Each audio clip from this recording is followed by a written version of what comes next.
Hello, and welcome to Fossil Fuels on the Fly. Today, I will be talking about renewable and non-renewable resources. We use energy in so many things we do, but we do not stop enough to think about where the energy comes from. It matters because of an impact on pollution and animal habitats, and there may not be the same sources of energy, such as fossil fuels, available for future generations. The difference between renewable and non-renewable resources is that renewable resources can be replenished within a human lifetime.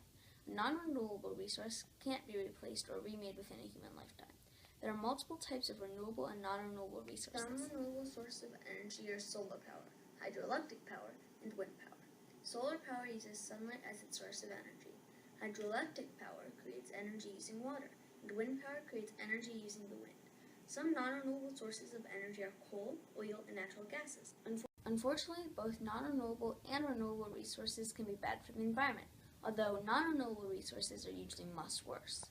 Non-renewable resources can be devastating for the environment as companies try to extract them. Companies can chop down trees and even chop down mountaintops and strip mining or pump chemicals into the ground to get the natural gases. Lots of methane gas can also escape into the atmosphere, a very powerful greenhouse gas. Accidents like oil spills, for example, the BP spill in the Gulf of Mexico, can destroy everything around them. Plus, when they get used, a lot can get wasted. When non-renewable resources get burned to produce electricity, a lot of energy is lost as heat, and a lot of smoke is put into the air, which puts lots of CO2 in the air. The CO2 contributes to global warming and acid rain. There can be some problems with renewable resources too. Wind towers reduce the amount of wind in the air and interfere with the echolocation of the bats. Dams can interfere with the water life, such as fish. If the fish go into the dam, they die. Also, using renewable resources creates habitat loss. There are still ways we can limit the amount of resources wasted.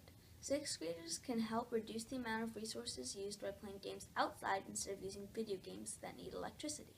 They can turn the lights out when they leave the room and can decide what they want before opening the refrigerator instead of opening the fridge and leaving it open. They also can walk or ride public buses to friends' houses rather than ask for lifts.